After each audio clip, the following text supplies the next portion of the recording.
eu continuo doente, ok? Gravei esse vídeo no mesmo dia que eu gravei o vídeo de ontem. Tô com a mesma roupa, eu acho que dá pra ver. Eu continuo doente. Então me perdoem, a voz ainda está um pouco rouca, um pouco fanha, um pouco anasalada. Sinto muito. Vamos ter que continuar assim mesmo. Eu não posso parar de fazer isso aqui. Isso aqui é o que me mantém sã, tá? É isso aqui que me mantém sã. Útil. Me sentindo útil, ok? Então eu vou continuar. Se você não gosta da minha voz, tudo bem, pula esse vídeo. Mas essa história é muito interessante, tá? Bom dia, pessoal. Meu nome é Nathalie e no vídeo de hoje nós vamos falar sobre mais um caso criminal, o caso Tracy Rhodey.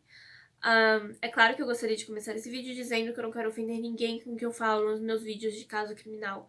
Eles são feitos por motivos educacionais, para que esses casos fiquem mais conhecidos e para que esses assuntos sejam mais discutidos. Se você se sente desconfortável ouvindo sobre abuso, divórcio, relacionamentos abusivos no geral, ou suicídio, ou assassinato, mas eu acho que você não estaria assistindo um vídeo de caso criminal se você se sentisse desconfortável com assassinato, né? Bom, só avisando, tem esses assuntos nesse vídeo. Tracy e Scott se conheceram na adolescência no Iowa, nos Estados Unidos, e se casaram em 1990. O Scott se formou em engenharia e a Tracy em enfermagem, com especialização em pós-parto. Eles tiveram 3 filhos juntos e muitos problemas conjugais. O Scott, ele não confiava na Tracy, ele sempre achava que ela estava traindo ele. Não importa onde ela ia, com quem ela estava, ele sempre achava que era algum tipo de traição. Ele era muito possessivo com ela e os amigos confirmaram isso, que muitas vezes ela queria passar um dia fora, fazer compras, ou então ficar até tarde na casa de uma amiga, ou qualquer coisa assim, e ele não permitia. Ou então, se ela fazia de qualquer jeito, porque ela era um ser humano livre, ele ficava muito bravo e às vezes ele ia até o lugar onde ela estava para buscá-la e ameaçá-la, esse tipo de coisa. Ele sempre achava que ela estava traindo ele, vivia acusando ela de traição, inclusive quando ela fazia coisas pequenas. Quando ela decidia lavar as mãos, por algum motivo, ele ia lá e dizia que era porque nas mãos dela tinha alguma prova de traição, ou alguma coisa assim. Se ela trabalhava até tarde, sendo que ela era uma enfermeira, mas quando ela ficava até mais tarde no trabalho, ele também dizia que ela provavelmente o estava traindo. Durante 13 anos, então, que o casal esteve junto, a família se mudou 5 vezes, porque toda vez que ele ficava muito suspeito, ele dizia que ela com certeza estava traindo ele com alguém e esse tipo de coisa.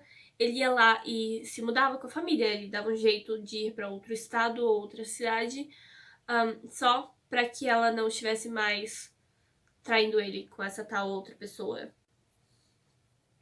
que não existia.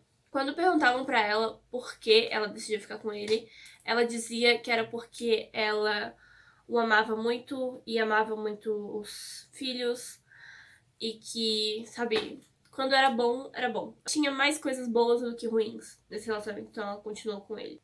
Em 2003, a família havia se mudado pro Texas. Foi a 5ª vez que a família se mudou.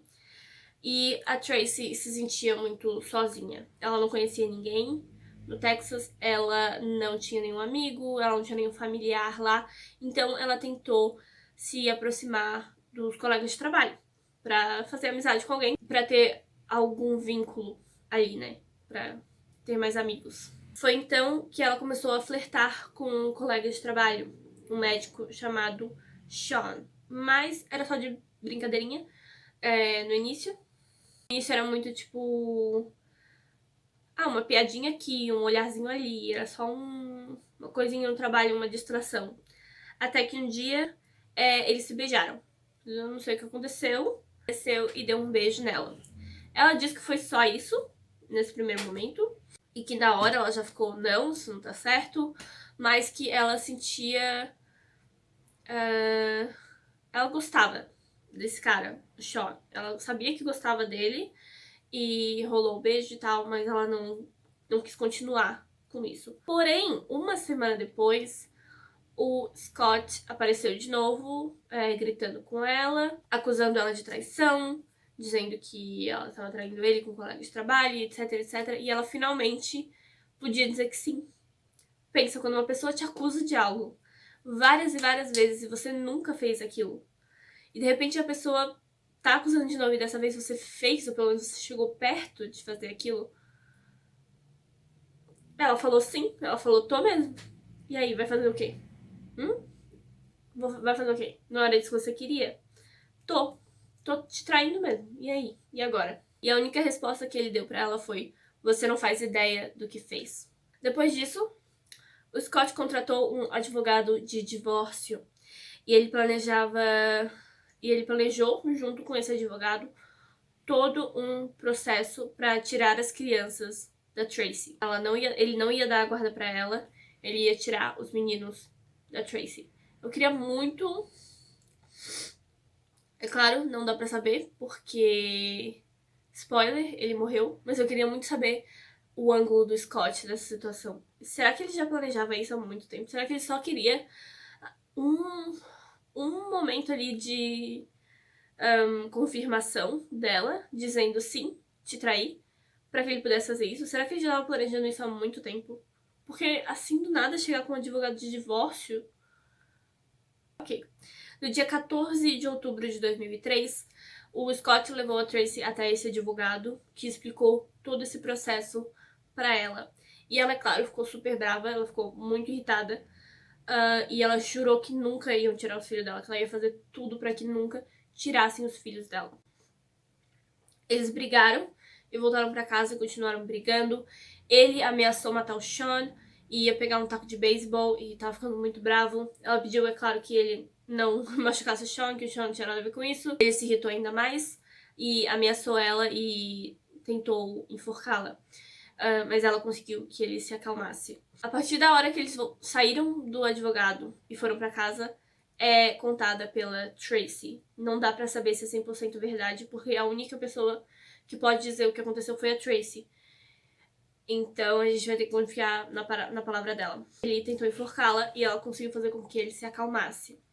Depois que ele se acalmou, a Tracy resolveu fazer as malas. Ela não se sentia segura mais ali em casa e ela resolveu dormir em um hotel naquela noite pra se acalmar um pouquinho. Ele mudou completamente quando viu que ela tava fazendo as malas pra passar a noite longe dele. Ele começou a chorar, pediu pra ela ficar, pediu perdão, falou que não ia fazer nada, não ia continuar com nada daquilo, pra ela ficar lá, pra ela dormir lá com ele, que tudo ia estar bem no outro dia. Ele ia cancelar tudo, ia dar tudo certo. E ela resolveu ficar. Depois, então, dessa noite, tudo estranho, etc., a Tracy acordou no dia seguinte e foi fazer uma caminhada. Ela fazia isso toda manhã, era a rotina dela sempre, antes de trabalhar. Ela saía pra dar uma caminhada e quando ela voltou, ela ia tomar banho. Mas antes de entrar no chuveiro, ela ouviu alguém gemendo de dentro do quarto. E quando ela entrou no quarto, ela viu o marido dela com um travesseiro em cima da cabeça. E quando ela tirou esse travesseiro de cima da cabeça dele, ela viu que ele havia levado um tiro na cabeça. Então ela chamou a emergência. Ele foi levado pela ambulância, mas morreu naquela tarde. De início, todo mundo achou que era suicídio, né? Mas um dos investigadores achava tudo muito estranho. Ainda mais um casal que já tinha um histórico ali de brigas e querendo divórcio e etc. Eles acharam muito estranho. Além disso, haviam esses 3 detalhes que os investigadores acharam muito suspeitos. O primeiro é que ela é enfermeira, né? Porém, ela não tentou ajudá-lo, ela não tocou nele, ela não tentou fazer nada. Diz ela que é porque ela já havia percebido que ele estava... Percebeu que os sinais vitais dele já diziam assim que ele ia morrer, não importa o que ela fizesse, e que ela estava em choque. Porém, a resposta de estar em choque é um pouco estranha, não só porque como uma pessoa em choque percebe os sinais vitais do marido, porque ela não só ligou para emergência, ela também ligou para o hospital onde ela trabalha para dizer que não ia naquele dia. Para dizer assim, vocês vão ter que me substituir porque eu não vou poder ir hoje. Então a polícia achou isso um pouco estranho, né? E 10 dias depois da morte do marido dela, esse foi o terceiro ponto que eles acharam suspeito, foi que ela saiu com o Sean, 10 dias depois da morte do marido. E eles foram a um motel. Diz ela que eles só foram a um motel pra conversar, que ela só queria conversar porque ele tinha sido basicamente o motivo de tudo isso ter acontecido. Então ela só queria conversar com ele e ver como é que ele tava. Tá. Não, tá bom então. Os investigadores passaram 2 anos tentando incriminar a Tracy, tentando encontrar provas suficientes pra acusar a Tracy de assassinato. E no dia 11 de agosto de 2005, ela foi presa sob custódia e interrogada sobre a arma do crime. Eu quero um negócio pra eu poder usar, porque eu preciso mostrar pra vocês o que ela fez. Basicamente, o que aconteceu? Bom, primeiro perguntaram pra ela sobre a arma que ele usou. E ela disse que, como foi suicídio, a arma provavelmente estava na mão dele e caiu em algum lugar da cama. E ela não sabe o que aconteceu com essa arma. A arma estava na mão dele, ao lado, e a arma estava suja de sangue. Porém, a mão do Scott não estava suja de sangue. O que já é estranho, né? Se uma coisa que está na sua mão está suja de sangue, por que a sua mão não está suja de sangue? Outra coisa foi a maneira como o sangue se espalhou ali. Havia sangue entre a cama e o travesseiro. Também havia sangue na arma e em uma parte do carpete do quarto, ao lado da cama. O que eles acreditam que ela fez? Que ele estava dormindo, provavelmente, e ela usou... Finge que isso aqui é o travesseiro, tá? Pegar alguma coisa pra ser a arma. Ela usou o travesseiro pra abafar o som e pra impedir que o sangue respingasse nela. Apontou a arma, assim, embaixo do travesseiro, pra cabeça dele e atirou. Ou seja, o sangue foi na cama, na cara dele, na arma e na mão dela e no travesseiro. Foi isso que eles acreditam que ela fez. Depois disso, ela largou o travesseiro em cima da cabeça dele e largou a arma no chão enquanto se limpava. Então, quando ela jogou a arma no chão, naquele momento, ela manchou o carpete de sangue. Por isso, a arma estava suja de sangue, mas a mão do Scott não. Mais 2 anos se passaram até que um juiz se decidisse nesse caso. E antes mesmo, e assim, quando ele estava quase decidindo, os filhos dela resolveram testemunhar a favor da mãe. E eles pediram que não tirassem a mãe deles, que não prendessem a mãe deles.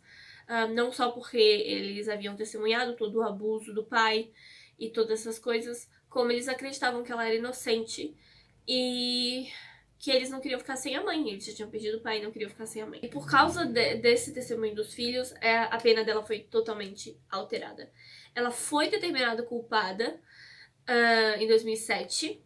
Ela foi declarada culpada pelo assassinato do marido e sentenciada a 10 anos de liberdade vigiada, para que ela pudesse ainda criar os filhos. O que é liberdade vigiada? Significa que ela teria horário para voltar para casa à noite. Ela não pode estar fora de casa à noite, não pode sair do estado. E é isso. Passou 3 dias na prisão e ela teve que pagar uma multa de $10.000. Mas foi isso. 10 anos sem poder sair do estado e sem poder sair de casa à noite. Foi em 2007, então essa pena já acabou. Ela agora é uma mulher livre. E ela também perdeu a licença de enfermeira. Até hoje, ela se diz inocente. Ela diz que ele cometeu suicídio. Mas é isso, pessoal. Espero que tenha ficado fácil de entender. Espero que minha voz não esteja muito ruim. Mas é isso. Se você gosta desse tipo de conteúdo, mistérios, casos criminais, jogos de realidade alternativa, historinhas assustadoras, maquiagem, se inscreve no meu canal. Muito obrigada por assistir esse vídeo e eu vejo vocês amanhã pro próximo. Tchau!